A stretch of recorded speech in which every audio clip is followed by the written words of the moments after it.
norte é o nosso que trata do seguinte assunto.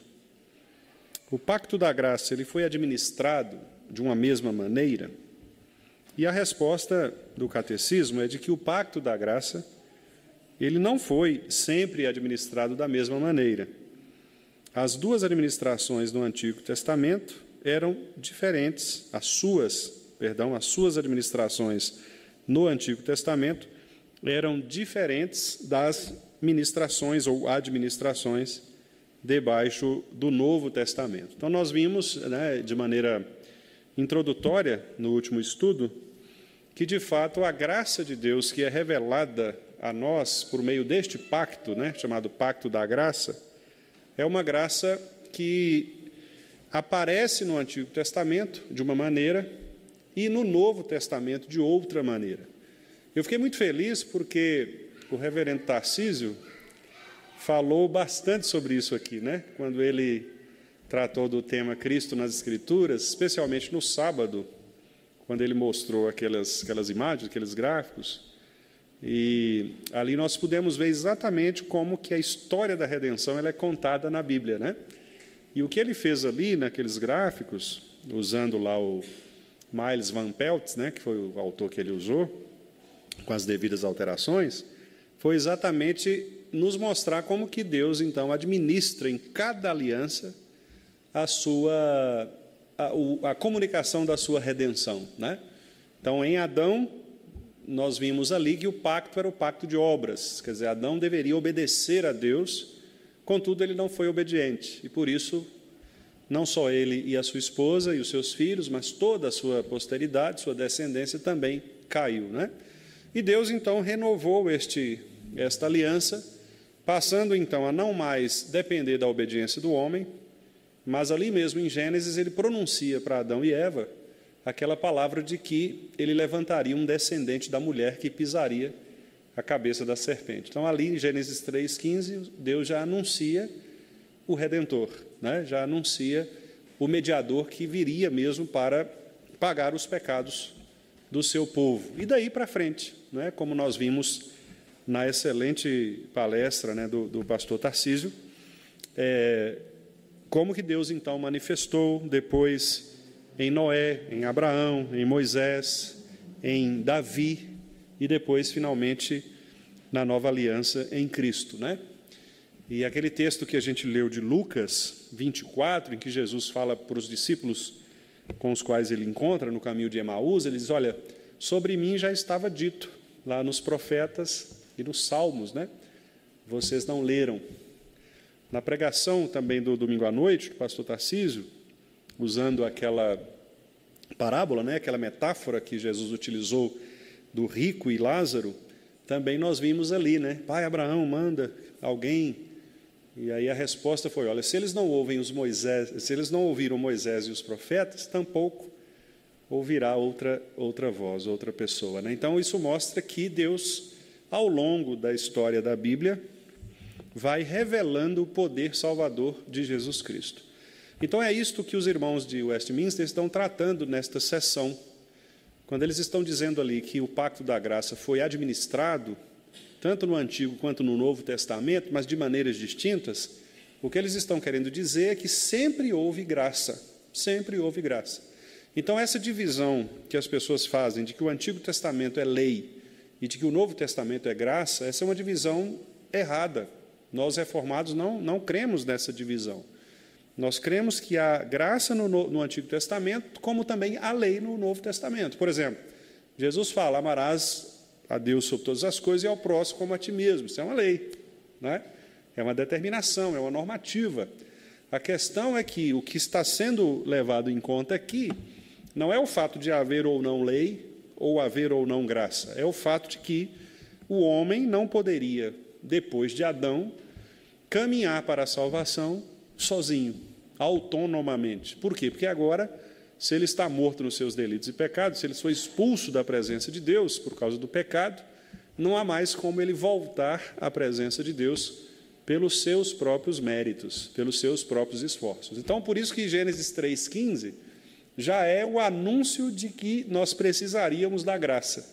ou seja, do descendente da mulher que esmagaria a cabeça da serpente. Se Deus não tivesse levantado o descendente da mulher, então tudo estaria perdido, né? Não haveria nenhuma necessidade, inclusive, nem de haver história de um povo de Deus, porque, por mais que os sacerdotes, profetas do Antigo Testamento fizessem alguma coisa, seria impossível o homem se salvar, né? Porque o homem está condenado pelos seus próprios pecados e é impossível que ele se salve a si mesmo, a menos que ele seja tomado inteiramente pela graça de Cristo e trazido completamente à presença de Deus em Cristo, né? É em Cristo. Por isso Paulo insiste tanto nas suas cartas, especialmente Efésios, né?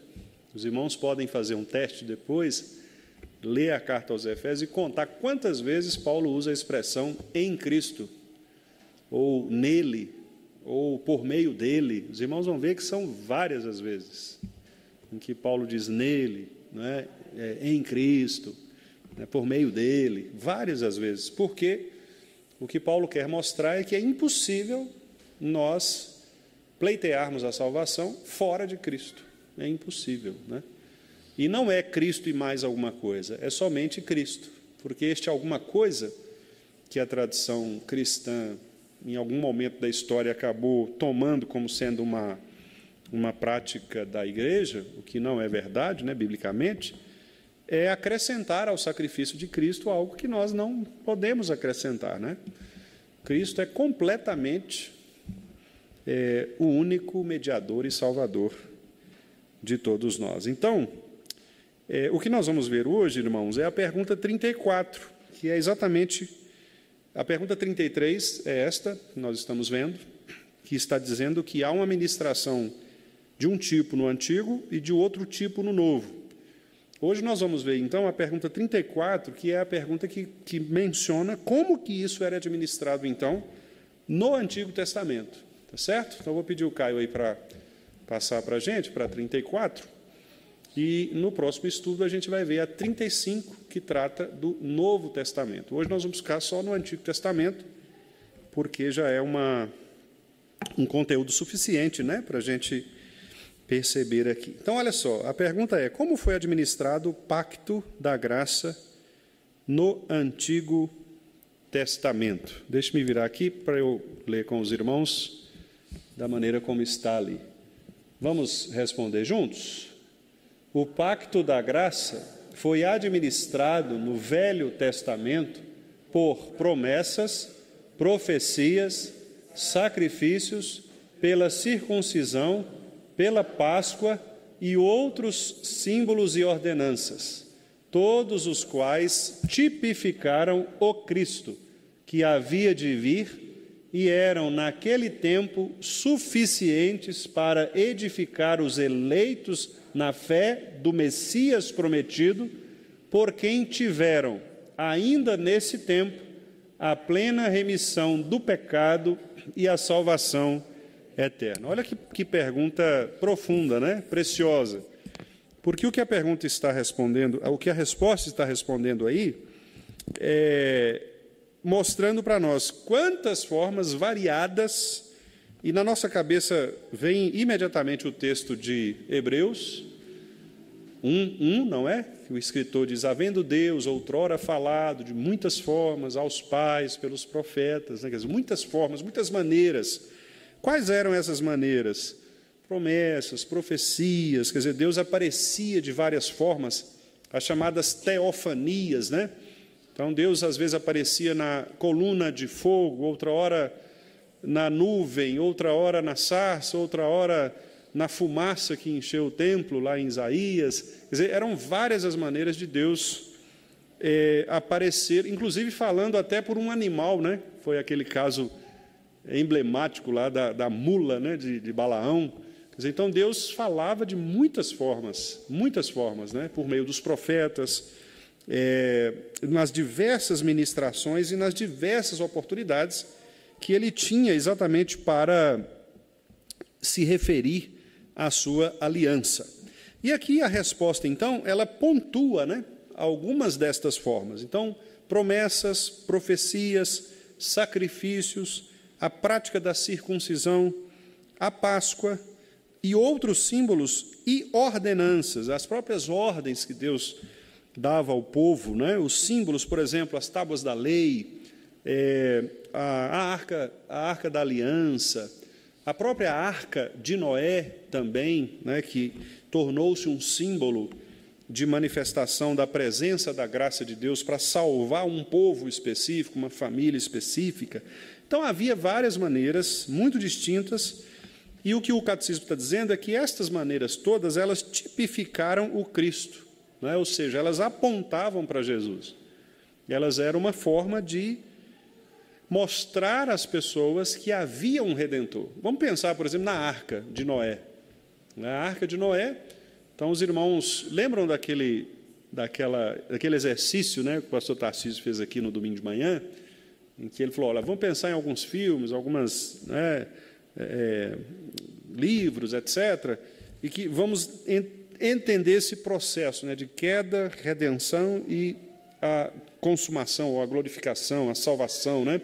Quer dizer, a gente sempre percebe o homem caído, a gente percebe Deus resgatando o processo redentor, e a gente percebe o final da história sendo consertado, o bom mundo, né?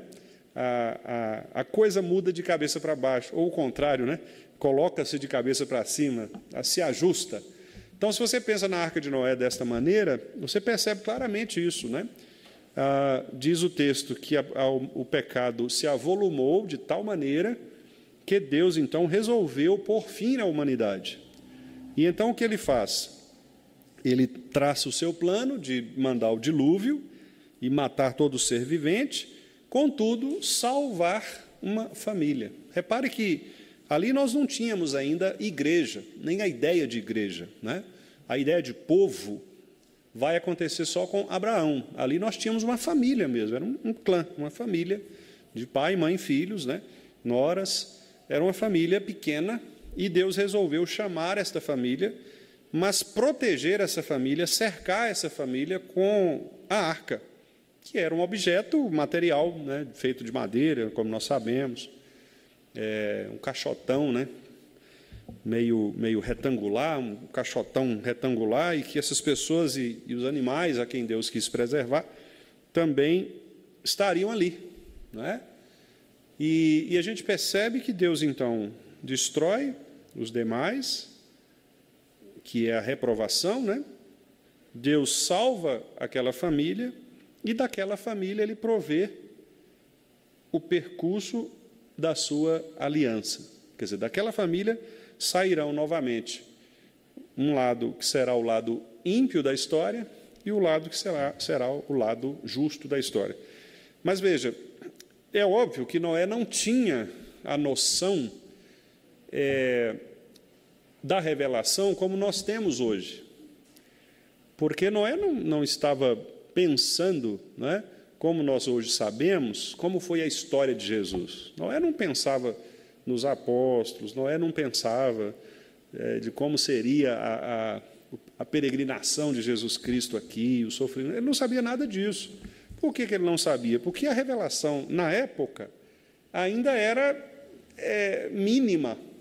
Mas veja o que o catecismo está dizendo. Ainda que ela fosse pouca, ela era o quê? Suficiente. Está vendo lá? Suficiente. Ali no finalzinho, ó. Suficientes para edificar os eleitos na fé do Messias prometido. Então, ainda que a revelação fosse, entre aspas, pouca, na perspectiva que nós temos hoje, que é muito mais ampla, ela foi suficiente para dar a Noé o entendimento de que quem o estava salvando era, de fato, aquele que era o descendente da mulher que viria para pisar a cabeça da serpente, né? Então, Noé não tinha um conhecimento teológico amplo, como nós temos hoje. Abraão já teve um pouco mais de conhecimento do que Noé. Por quê? Ora, Abraão viveu mais experiências do que Noé. Ele pôde aprender da própria história do que Deus tinha feito. Moisés, ainda mais. Davi, muito mais. Basta você ler os Salmos, por exemplo, você vai ver que nos Salmos Davi expressa um conhecimento gigante da história de Israel, né? Você lê os Salmos, você vê Davi contando sobre Abraão, sobre Moisés, o povo libertado no Egito, etc. Quer dizer, por quê? Davi tinha um entendimento muito mais completo do que o entendimento de Noé, por exemplo.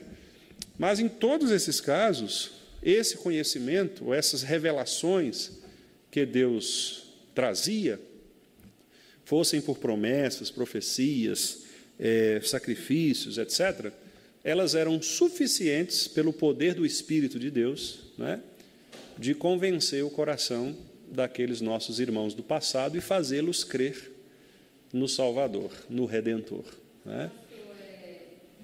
Os antigos, eles tinham ideia somente de Deus. Nós temos ideia da Trindade, seria o Pai, Filho e Espírito Santo, porque sempre eles falavam em Deus, Deus dos exércitos, assim, mas Jesus, embora o que a Bíblia toda fala, Sim. só que eles não tinham esse entendimento, né? Eles tinham, sabe por quê, irmã Silene? O que eles faziam era o seguinte, tanto é que os nomes que eles davam a Deus, que eles atribuíam a Deus, eram nomes específicos, né? Por exemplo, Deus dos exércitos, Deus da cura, né? Deus das misericórdias, Deus das promessas, etc. Então, esses diversos nomes que eles davam a Deus eram maneiras de eles reconhecerem esses atributos de Deus. E, por exemplo, quando eles usavam o nome Deus da Aliança, ou Yahvé, que surge lá em Moisés, né? Quando Moisés recebe dizendo, eu sou, diga que eu sou, mandou você a Faraó, ali eles ainda foi aumentada ainda mais a ideia de que aquele Deus para quem eles estavam orando, né, ou esperando dele, não era apenas um Deus, digamos, um único Deus, o Deus Pai, vamos dizer, mas era um Deus que também se mostrava um Deus que se relacionava com eles. Então, eu concordo com a senhora que, de fato, eles não tinham uma visão tão completa, tão ampla, como nós temos, por exemplo, né? Porque a própria palavra do Senhor diz que mais bem-aventurados aqueles que não viram e creram, né? Por quê? Porque a fé é exatamente esse exercício de coisas que nós não vemos, né? Então, vamos dizer assim, humanamente falando, era mais difícil crer naquela época do que hoje, né? Se o crer dependesse do homem, que eu estou dizendo, por isso que eu estou dizendo humanamente, né? Então, de fato, eles não tinham uma compreensão tão clara, tão distinta, como nós temos da teologia, por exemplo, de Pai, Filho, Espírito Santo, não é? Depois do Pentecostes, por exemplo, o papel do Espírito Santo. Até porque o papel do Espírito Santo no Antigo Testamento ele é também diferente do Novo Testamento, né? Embora seja o mesmo Espírito, mas são funções distintas. Então, a senhora tem razão nesse ponto. Agora, de todo modo, quando eles têm essa relação com Deus, nos seus diversos papéis ou atributos que Deus se manifesta, Deus vai dando a eles a compreensão também destas qualidades, dessas perfeições divinas, né, que vão apontar para o Messias, vão apontar para o Redentor. Por isso os profetas falavam, né, daquele que viria, do Messias. Então, quer dizer, eles começam a mostrar que há um Filho, há um Cristo, há um Cristo, né, que é ungido, há um Messias, né? Então, dá para ver que eles tinham essa ideia. Gradativamente, eles foram alcançando. Isso, exatamente, vai ampliando cada vez mais, né? Porque, à medida que a revelação ela vai aumentando o seu poder de revelar, a clareza, exatamente, a mente também se torna mais ampliada, né? Muito bem, isso mesmo. Então, vamos ver, irmãos, como que a palavra cita aqui, né, alguns destes exemplos. Hoje nós vamos ver estes exemplos. Então, o primeiro deles aí é promessas. O texto que é citado aqui é o texto de Romanos 15:8. Vou pedir os irmãos para abrirem, para a gente ler. Romanos 15:8.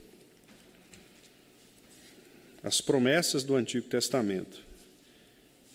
Lembre-se que a ideia aqui é nós vermos que no Antigo Testamento a graça estava presente, embora administrada de uma maneira diferente da do Novo Testamento, certo? Então, Romanos 15, 8.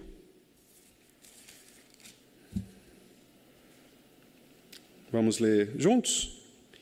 Romanos 15, 8. Digo, pois, que Cristo foi constituído ministro da circuncisão em prol da verdade de Deus, agora, para confirmar as promessas feitas aos nossos pais. Está vendo? Então, o entendimento de Paulo aqui é de que as promessas feitas aos nossos pais, quais são essas promessas? Exatamente aquelas promessas do Antigo Testamento, né? Então, de que maneira a graça ou Cristo foi mostrado lá no Antigo Testamento? Aqui está uma das maneiras, as promessas. Querem ver? Vamos ver um outro exemplo aqui. Gálatas 3,16. Esse texto não está aqui no catecismo, eu estou citando à parte. Gálatas 3,16.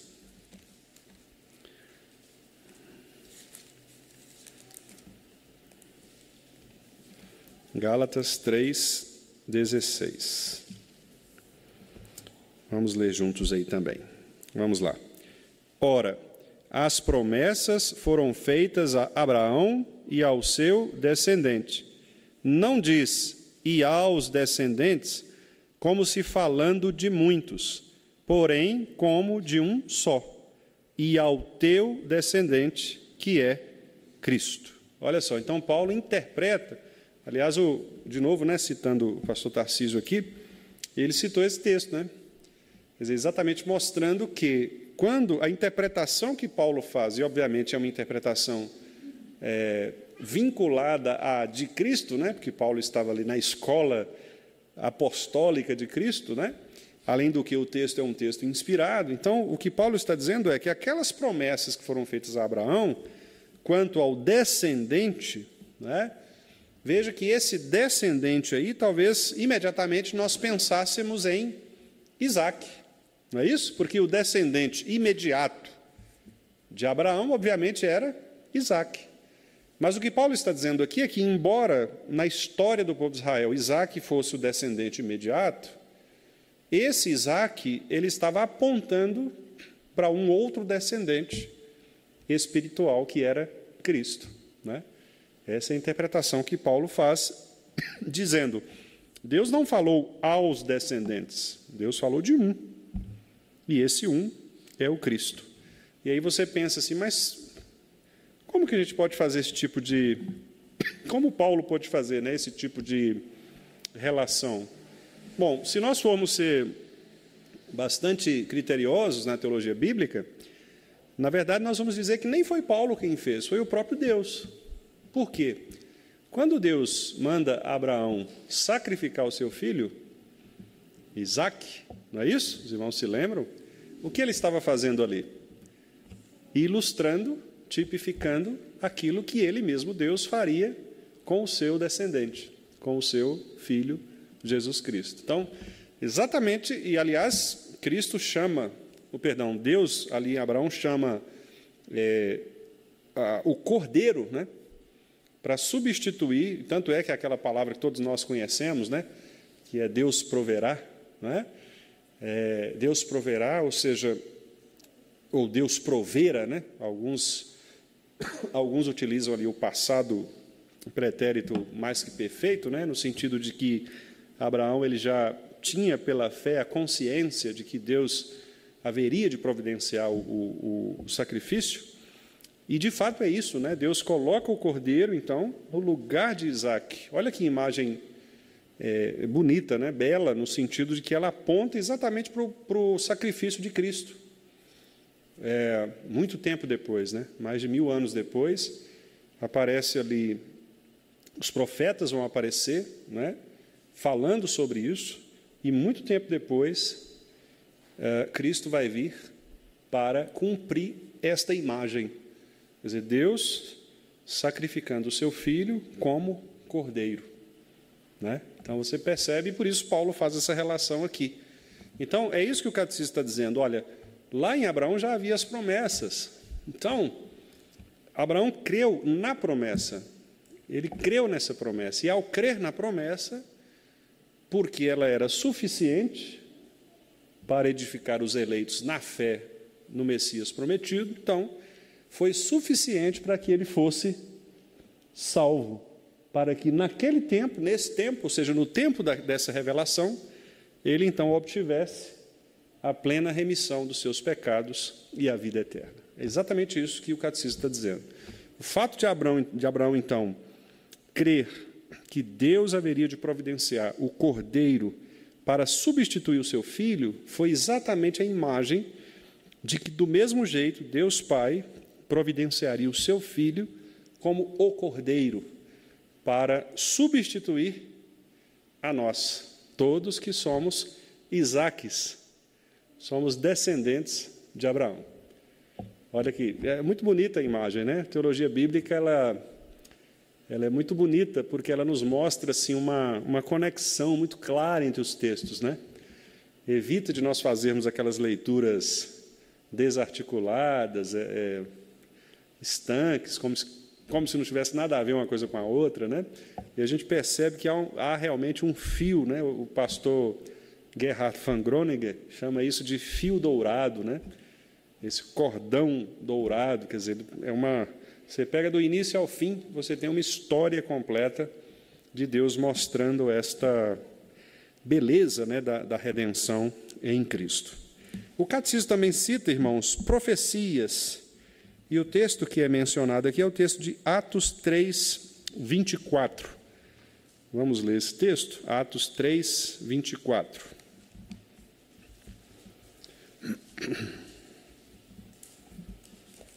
Atos 3, 24. Vamos lá?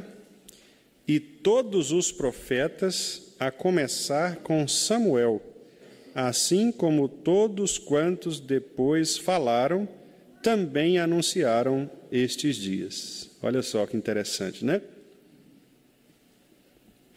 E aí, de novo, o versículo 25, se os irmãos passarem os olhos, os irmãos vão ver aí também dizendo: vós sois os filhos dos profetas e da aliança que Deus estabeleceu com vossos pais, dizendo a Abraão: na tua descendência serão abençoadas todas as nações da terra. Então, aqui também nós temos uma promessa, né? Uma profecia que aponta para uma aliança que, por sua vez, traz uma promessa de que as famílias serão abençoadas em Abraão. O interessante aqui do texto, então, é perceber que Deus ele fala por meio de todos os profetas, começando com Samuel. O exemplo de Samuel aqui é um exemplo interessante, porque Samuel é aquele que vai ungir, né, a última das alianças no Antigo Testamento com Davi, né? E aqui a referência, porque com Davi inaugura-se o reinado, né, ou a dinastia, o reinado de Davi, que é um dos aspectos dos ofícios de Cristo, não é? Nós vemos que Cristo ele cumpriu 3 grandes ofícios. Ele foi sacerdote, profeta e rei. E esses 3 ofícios estão presentes no Antigo Testamento nestas pessoas, né? Davi foi o grande rei. Então, Davi ele tipificou Cristo, que seria o grande rei, né? Nós temos sacerdotes também, né, no Antigo Testamento, que tipificam Cristo, e temos os profetas, né, que também tipificam Cristo. Então, a profecia era uma forma muito clara de Deus também revelar ao homem a sua graça. Se os irmãos se lembrarem aqui, nós poderíamos dar vários exemplos, né, vários, de profetas que o tempo todo diziam: olha, arrependam-se, porque haverá o dia do juízo, haverá o servo. Isaías, por exemplo, você lê Isaías, né? Um profeta maior, você vai ver que Isaías, ele estava ali o tempo inteiro, né, dizendo: olha, o servo sofredor, ele virá.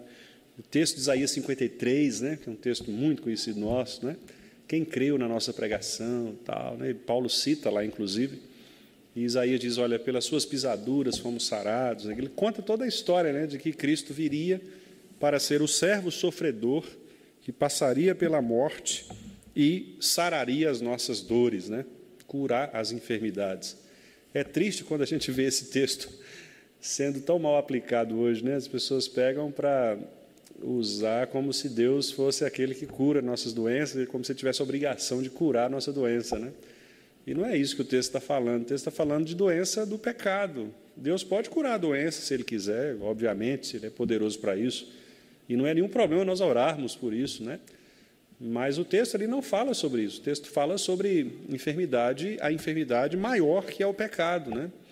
O servo, Cristo, veio para nos curar dessa enfermidade, dessa morte, dessa enfermidade para a morte, né? Que é o pecado.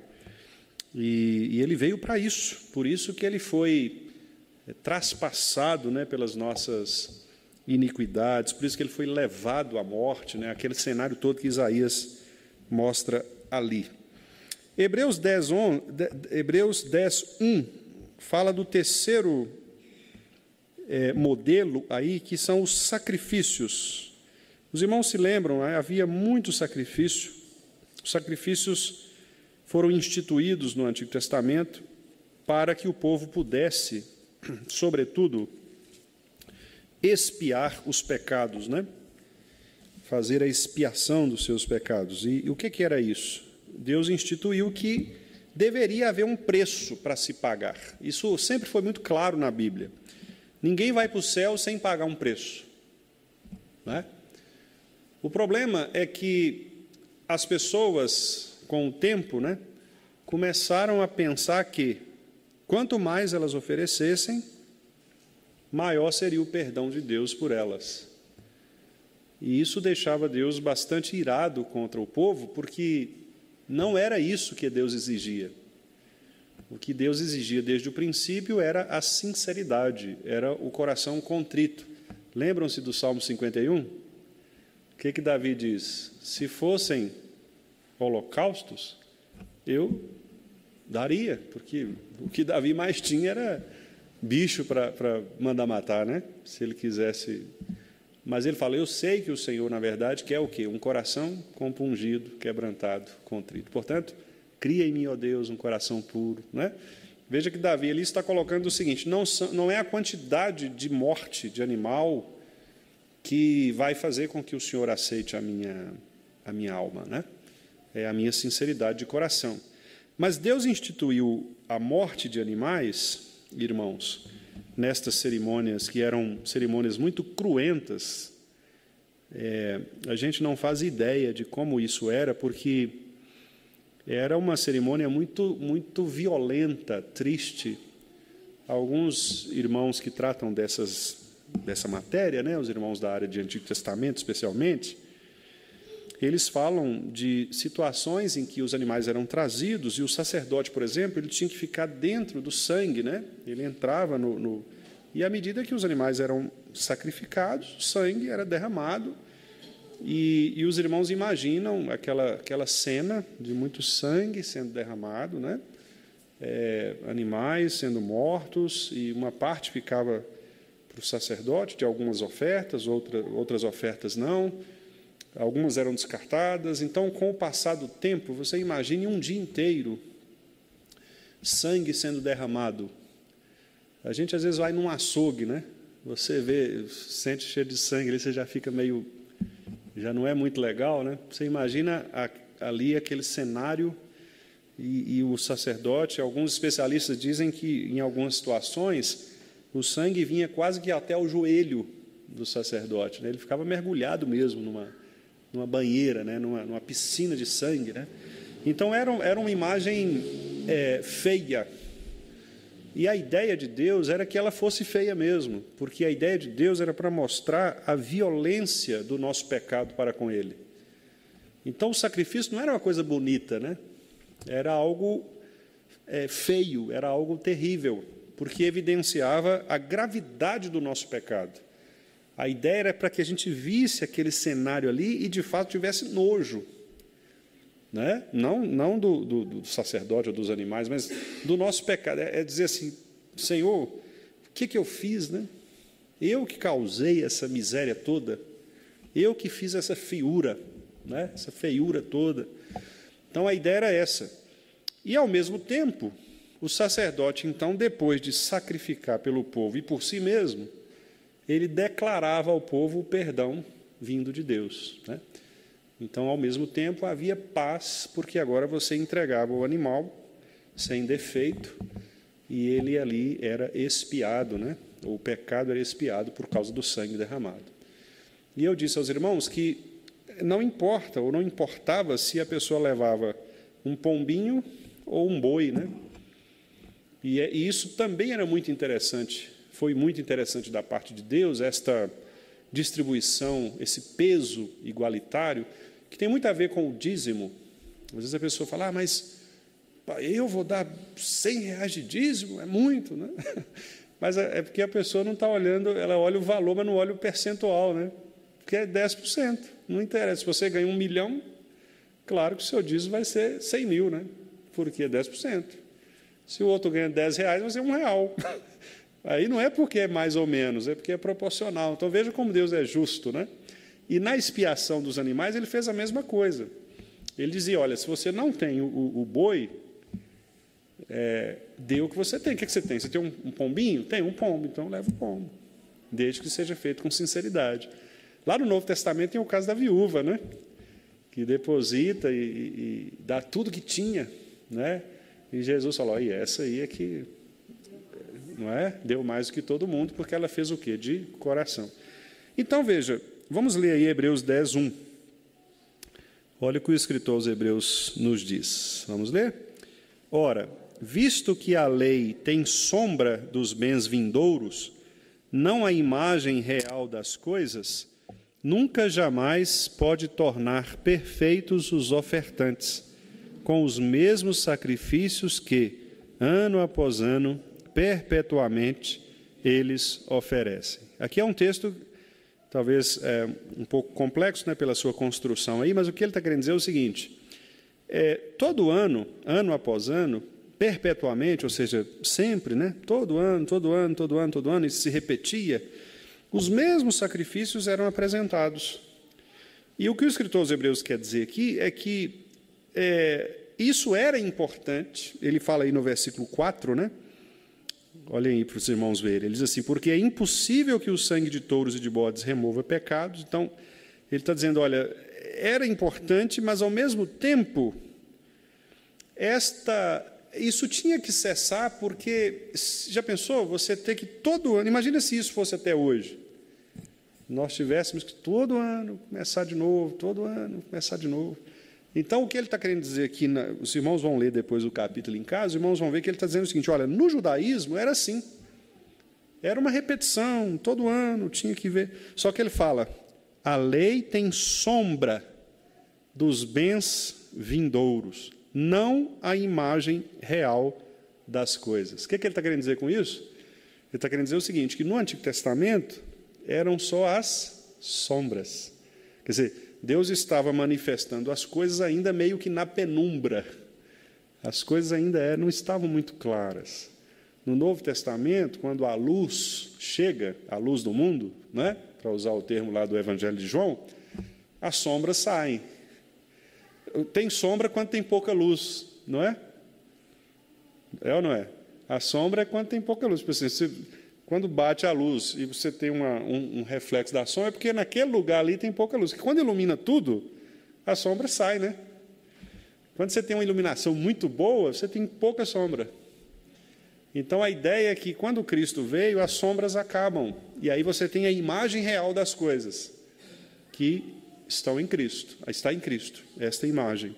No Antigo Testamento, não. Nós precisávamos disso. Precisávamos ver o sangue sendo derramado, ver o animal sofrendo na morte ali, gritando, né? Porque o animal ele não era sedado para morrer. Ele morria vivo ainda, né? Estava vivo e era levado, né? E duvido que eles eram levados com todo cuidado, com inspeção do pessoal aí da vigilância sanitária, né? Protetor dos animais, não tinha isso, né? Então, bode gritando e pato, era um negócio meio estranho mesmo.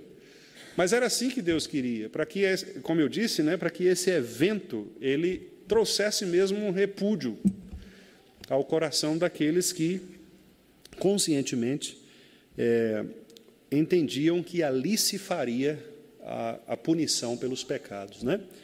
Então, era a forma de Deus agir no Antigo Testamento, pelo sacrifício de animais. A quarta forma, irmãos, é a circuncisão. Vamos ler de novo Paulo, Romanos, novamente, capítulo 4, verso 11. Circuncisão, todos nós também sabemos, né? Temos conhecimento de como funcionava na Bíblia. O homem, de 8 dias de nascido, ele era levado, né, para que tivesse a carne do seu prepúcio cortada, porque ali era um sinal de que ele pertencia ao povo de Deus. E era um corte com a pedra, né? Não havia facas tramontinas na época, nem bisturis de aço cirúrgicos, né?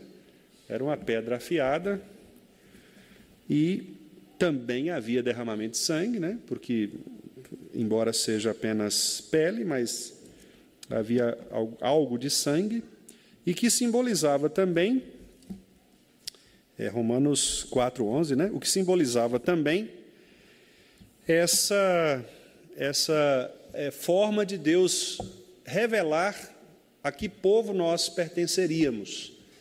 Então, o circuncidado, ele é como se ele tivesse, então, a sua assinatura, né, de que ele pertencia, a sua identidade de que ele pertencia àquele povo. Vamos ver aí? Romanos 4:11. Vamos ler juntos de novo. E recebeu o sinal da circuncisão como selo da justiça da fé, que teve quando ainda incircunciso, para vir a ser o pai de todos os que creem, embora não circuncidados, a fim de que lhes fosse imputada a justiça. Texto maravilhoso, né? Paulo está falando aqui de Abraão, né? E ele está mostrando que a circuncisão, então, foi um sinal, e ele usa esse sinal como selo, né? Um selo, especialmente no Antigo Testamento, aliás, na época de Paulo, né? Porque ele vivia sob o Império Romano, Paulo sabia muito bem o que era um selo, né? O selo era um símbolo real, né? Hoje nós perdemos muito essa ideia de selo, porque acabou muito essa ideia de papel, né? Mas é como se nós tivéssemos hoje as assinaturas reconhecidas, né? Você vai ao cartório, por exemplo, e você faz uma autenticação de um documento, ou você faz uma averbação de uma escritura, algo do tipo, né? É um documento público. Então, o selo era algo público, que tinha fé pública, né? O que Paulo está querendo dizer aqui é que esse sinal na pele, né, no corpo, era um selo, era algo público, era um reconhecimento público desta, aí ele chama justiça da fé. Né? Por que justiça da fé? Porque não era algo pelo que se via, né?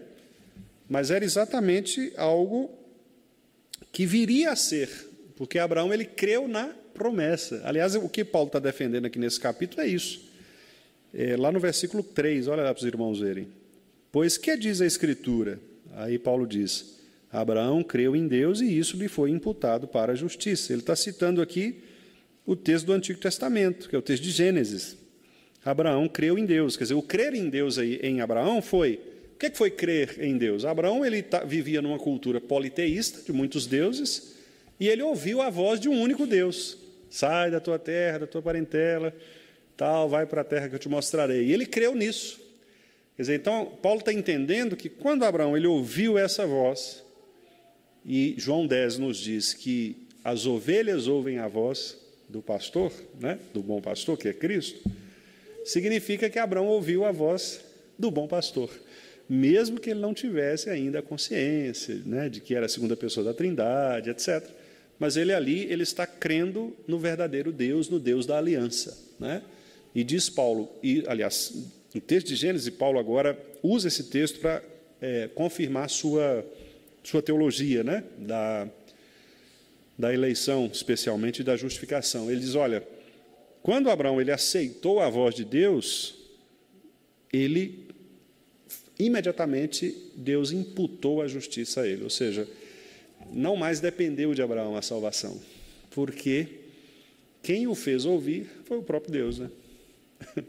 Que é o que Paulo defende lá em Efésios, né? A fé é dom de Deus. Então, se Abraão creu, é porque Deus deu fé a ele. Por isso que ele chama aqui de justiça da fé. Então, a circuncisão era uma maneira de alguém também receber a revelação pela fé em Deus, né? E, por último, aqui o texto cita a Páscoa. Nós vamos parar aqui na Páscoa e na outra semana a gente vê os demais símbolos e ordenanças. A Páscoa, vamos ver o que Paulo diz aqui, 1 Coríntios 5, 7. 1 Coríntios 5, versículo 7. Os irmãos sabem o que foi a Páscoa, né? Foi aquele momento em que o anjo da morte passaria levando todos os primogênitos egípcios, e, por outro lado, Deus protegeria todos os filhos primogênitos dos israelitas, né? Desde que eles matassem o cordeiro, como havia sido destinado, e passassem o sangue nas laterais, nos umbrais das portas, né? O sangue é o selo, e ali o anjo passava por aquele lugar, visualizava o sangue, enquanto isso eles estavam ali também comendo a ceia, né? Era uma forma de ceia também.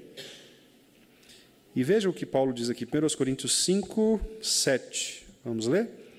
Lançai fora o velho fermento, para que sejais nova massa, como sois de fato sem fermento. Pois também Cristo, nosso Cordeiro Pascal, foi imolado. Claramente, né, Paulo está fazendo referência aqui à Páscoa, né? Paulo usa algumas expressões nesse capítulo 5. Os irmãos não sei se vão se lembrar, mas nós estudamos aqui sobre esse capítulo 5 ano passado, né? Nós falamos sobre esse capítulo para falarmos sobre a questão da disciplina. Esse capítulo é aquele capítulo daquele homem que tinha um caso de imoralidade com a sua madrasta, né? E a igreja aceitava isso. E é interessante que aqui Paulo utiliza alguns termos que são muito próprios dos termos judaicos, né? Ele usa, por exemplo, a lamentação, versículo 2, chegastes a lamentar. Era tipicamente uma postura judaica. Paulo está escrevendo para gregos, mas como Corinto era uma cidade muito importante na Grécia, é um porto, né? Então havia gente de tudo quanto é tipo. Muito provavelmente havia aqui na igreja de Corinto não só gregos, mas gente de outras etnias, inclusive judeus, né? Então, por isso Paulo ele usa jactância, ele usa fermento que leveda a massa. Então, ele usa muito a linguagem, né, do Antigo Testamento também, para familiarizar essa ideia com eles. E aí, no versículo 7, ele diz isso, né? Vocês têm que lançar fora o velho fermento. E aí há quem entenda que esse velho fermento também se refira àquela prática do Antigo Testamento, né? Aquela prática da Páscoa do Antigo Testamento. Quer dizer, Paulo não está dizendo que nós temos que ignorar o Antigo Testamento. O que ele está dizendo é que o verdadeiro Cordeiro Pascal veio e ele foi imolado. Quer dizer, não adianta mais nós vivermos uma vida legalista ou uma vida displicente, porque Cristo, ele veio, morreu por nós, e por isso nós temos que viver uma vida condizente com aquela que é a vida cristã deste Cordeiro. Por isso que ele, no versículo 8, ele fala assim, por isso celebremos a festa não com o velho fermento, não é? Com a maldade, malícia, mas com os asmos da misericórdia, da sinceridade e da verdade. Então, veja que interessante. Paulo mostra, então, meus irmãos, que a Páscoa também era foi uma forma no Antigo Testamento de Deus revelar Cristo. Porque se o Cordeiro morreu para salvar o povo da morte, do anjo, né, da morte, do mesmo modo, Cristo morreu para salvar o seu povo da morte. Então, reparem que promessas, profecias, sacrifícios, circuncisão e Páscoa, pelo menos estes 5 símbolos ou sinais, eles estavam o tempo todo apontando para Cristo. As promessas apontavam para aquele que viria, o descendente da mulher. As profecias apontavam para o servo sofredor que viria para morrer. Os sacrifícios apontavam para a necessidade de sangue para a remissão de pecados, a morte. A circuncisão veio para revelar a necessidade de um sinal, de um selo, de uma marca para o pertencimento a uma família, e a Páscoa como aquele sinal de que era necessário um cordeiro que tirasse o anjo da morte da sua direção, né, de matar o povo de Deus. Então, é isto que essa pergunta nos revela. E ela diz, então, que estas formas, né, eram formas suficientes para edificar os eleitos na fé no Messias prometido, por quem esses irmãos tiveram, ainda nesse período, ou seja, cada um dentro do seu período, a plena remissão do pecado e a salvação eterna, né? Nós vamos parar por aqui, e se Deus permitir, no próximo estudo a gente continua ainda na pergunta 34, vendo esta segunda parte, que trata dos outros símbolos e das ordenanças, né? Como que isso também aparecia aqui e ali no Antigo Testamento. O que eu quero que os irmãos gravem, né, o que é mais importante gravar aqui, é exatamente aquilo que eu disse no início. Nós não corrermos o risco de fazermos aquela distinção equivocada de que não existe graça no Antigo Testamento, né, de nós acharmos que só há lei, e cometer o grande equívoco, e eu diria até mesmo a blasfêmia, de não estudar o Antigo Testamento, ou de, quem sabe, privilegiar o Novo Testamento, né, em detrimento do Antigo, por pensar que nós não temos a pessoa do Redentor no Antigo Testamento, sendo que é exatamente o contrário, né? Jesus mesmo disse, olha, eu estava lá, nos Moisés, nos profetas, nos Salmos, não é? Se vocês não acreditam em Moisés, se vocês não acreditam nos profetas, tampouco acreditarão se aparecer um anjo que desça do céu aí, não vai adiantar nada, porque de mim já está dito lá, né, nos profetas. Então, conhecer o Antigo Testamento, ler o Antigo Testamento, estudar o Antigo Testamento e fazer estas relações, né, com toda a Escritura, vendo Cristo ali, é fundamental para nós, meus irmãos, até para que a gente possa entender o porquê nós somos distintos, né, dos judeus, por exemplo, né? Saber o porquê que nós cremos num outro Deus, né? Nesse aspecto temos semelhanças, é claro. Paulo disse que os judeus eles são diferentes porque receberam a revelação, Cristo descende deles, os patriarcas vieram deles, né? Mas ao mesmo tempo muitos deles ignoraram esta presença da revelação, estes sinais, né, que estão sendo ditos aí, eles ignoraram isso e, por isso, acabaram negando o Messias prometido em quem eles deveriam ter crido, né? Então, é muito importante, é um incentivo para que a gente possa ler, estudar o Antigo Testamento, né? Eu sei que nem sempre os textos são muito fáceis, né? Especialmente os textos proféticos, eles são mais difíceis, às vezes a linguagem, às vezes a simbologia, mas nada que uma boa leitura com calma, um bom comentário do lado ali, não é? Perguntando a alguns irmãos, nada que isso não resolva, né? Porque certamente aquilo que é preciso que nós entendamos nos será revelado por iluminação pelo Espírito de Cristo. Ok, meus irmãos, algum comentário, irmãos? Alguma pergunta?